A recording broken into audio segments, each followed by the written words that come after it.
الرحمن الرحیم معزز ناظرین کرام، قضا نمازیں کس وقت ادا کر سکتے ہیں؟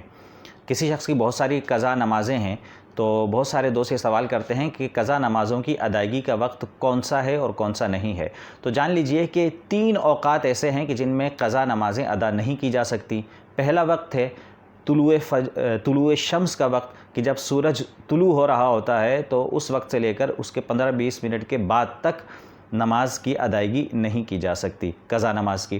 اسی طرح جو زوال کا وقت ہوتا ہے، زوال کا دورانیہ ہوتا ہے 25، 30، 35 منٹ کا جو وقت ہوتا ہے، اس دوران زوال کے وقت میں قضا نماز نہیں پڑھی جا سکتی۔ اسی طرح جب غروب آفتاب کا وقت ہوتا ہے، سورج غروب ہو رہا ہوتا ہے، یعنی کہ سورج غروب ہونے سے 15-20 منٹ پہلے سے لے کر سورج کے غروب ہو جانے تک اس وقت جو ہے وہ قضا نماز ادا نہیں کی جا سکتی۔ اور ان تینوں اوقات میں کوئی نماز نہیں ادا کی جا سکتی سوائے غروب آفتاب کے وقت، جو 15-20 منٹ پہلے کا وقت ہوتا ہے۔ اگر کسی شخص نے اسی دن کی عصر کی نماز ابھی تک نہیں پڑھی ہے تو وہ اسی دن کی عصر کی نماز جو ہے وہ پڑھ سکتا ہے بصورت دیگر۔